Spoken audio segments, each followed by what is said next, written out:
a una nueva entrega de nuestra newsletter en formato audio. Hoy, en Inteligencia Artificial, nuestra próxima revolución, nos proponemos no empezar la casa por el tejado, sino asentar los cimientos técnicos que nos permitan comprender el horizonte que está por llegar. Para ello, contamos de nuevo con Ignacio Barberá. Ignacio, hoy el menú es intenso: Machine Learning, Deep Learning y redes neuronales. ¿Listo para desarrollar estos conceptos de una forma simple y directa? Hola de nuevo. Como siempre, es un placer estar aquí, y en respuesta a tu pregunta, absolutamente. Como bien dices, antes de explorar las capacidades y posibilidades que posee la inteligencia artificial, creo que tiene mucho sentido asimilar los conceptos fundamentales para entender cómo trabaja esta tecnología en nuestro día a día, tanto profesional como particular. Vamos a por ello entonces. El primer término sobre el que vamos a hablar hoy es Machine Learning o aprendizaje automático, pero, siendo sinceros, muchos lo confunden con la IA en general. ¿Dónde termina uno y empieza el otro? Es una buena pregunta. El Machine Learning es en realidad un subconjunto de la inteligencia artificial. Su principio es el de permitir que los ordenadores descubran patrones en los datos para hacer predicciones o tomar decisiones por sí mismos, sin que nosotros les digamos paso a paso qué hacer. Sus raíces son puramente estadísticas. De hecho, se basa en métodos clásicos como la regresión lineal. Espera, Ignacio, acabas de mencionar la estadística y la regresión lineal. Para los que no somos matemáticos, ¿cómo se traduce eso en el aprendizaje? En tus notas hablas de 3 tipos y en el caso del aprendizaje supervisado suena a que hay alguien vigilando al algoritmo. No exactamente. En el aprendizaje supervisado, nosotros somos quienes le damos a la máquina la respuesta correcta para que aprenda. Imagina el filtro de spam de tu correo electrónico. Tú etiquetas miles de correos como spam o como deseado. El sistema analiza entonces esos ejemplos de entrenamiento y aprende a reconocer automáticamente la etiqueta correcta para los correos nuevos que te lleguen. Es un proceso de regresión o clasificación. Vale, entonces nosotros le damos el camino marcado para que luego la inteligencia artificial sea capaz de continuar sola. Luego mencionas el aprendizaje no supervisado. Si ahí no hay resultados correctos desde los que aprender, ¿cómo no se vuelve loca la máquina? Aquí la cosa se pone más interesante. La tarea del algoritmo es desentrañar la estructura oculta de los datos. Para que te hagas una idea, así funciona la segmentación de clientes en las plataformas de televisión. La IA analiza a millones de usuarios dentro de la plataforma y sin que nadie la guíe, detecta patrones curiosos. Por ejemplo, que hay un grupo específico de personas que ven documentales de cocina y también películas de terror. La máquina agrupa esos elementos similares por su cuenta y proporciona información sobre los consumos de los usuarios. Eso suena fascinante, pero también me genera dudas. Si la máquina descubre patrones por sí sola, ¿qué pasa si los datos de los que parte están sesgados o son insuficientes? ¿Puede la inteligencia artificial trabajar de forma defectuosa? Podría ser. El aprendizaje es complejo y no es posible obtener un método perfecto siempre. Hay factores críticos que influyen en los resultados o predicciones que proporcionan los modelos de inteligencia artificial, la dificultad de la tarea, el método que elijas, así como la cantidad y la calidad de los datos. Si la materia prima es mala, el resultado también lo será.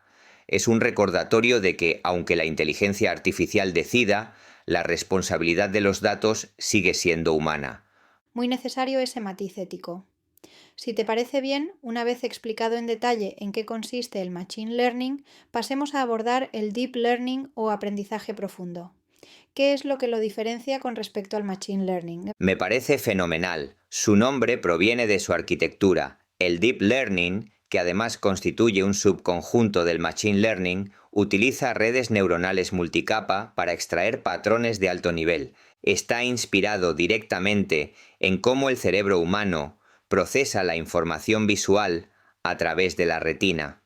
Esa profundidad de capas es la que permite que la red aprenda estructuras extremadamente complejas, sin necesidad de volúmenes de datos absurdamente gigantescos. Un momento, Ignacio. Creo que primero vas a tener que explicarnos cómo funciona una neurona humana y cómo lo hace una neurona artificial. Es decir, cómo se consigue trasladar el comportamiento de una neurona biológica a un ordenador. Perfecto, no hay problema. A nivel biológico, la neurona recibe señales de entrada por las dendritas, que son unas de las ramificaciones de las que dispone la neurona. En el caso de que se produzca una activación en el cuerpo celular de la neurona, la señal se transmite al resto de las neuronas mediante otras ramificaciones conocidas como sinapsis a través del axón. En el mundo artificial, la neurona es un procesador de información sencillo, que utiliza parámetros adaptativos llamados pesos. Estos pesos multiplican las entradas de la neurona y se suman. ¿Y qué hay del famoso bias o sesgo del que hablas en tu artículo? ¿Funciona más o menos como un margen de maniobra? Así es, se trata de un término independiente que se incluye en la suma. Una vez que tenemos esa combinación, la neurona hace una última operación. La somete a una función de activación, que puede ser de varios tipos. Una sola neurona artificial no puede hacer mucho más que tareas de clasificación binaria muy simples.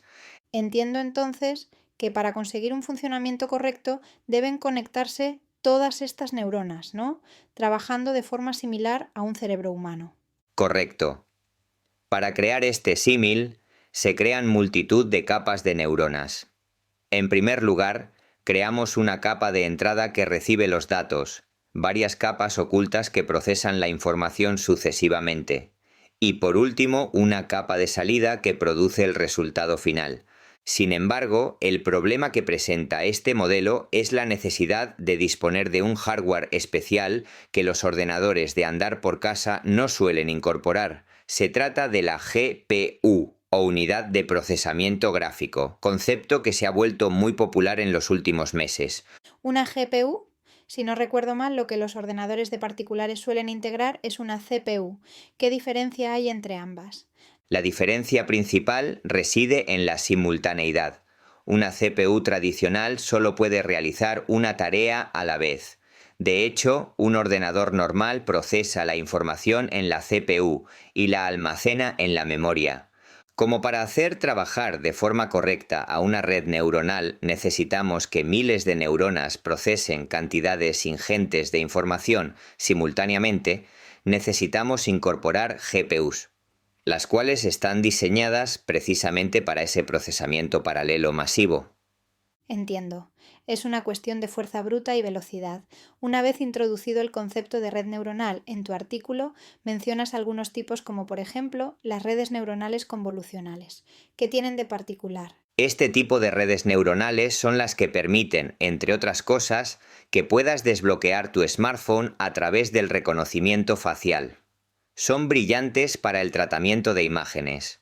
A diferencia de una red convencional que solo ve píxeles, las redes neuronales convolucionales detectan características. La forma de procesar de esta red es la siguiente.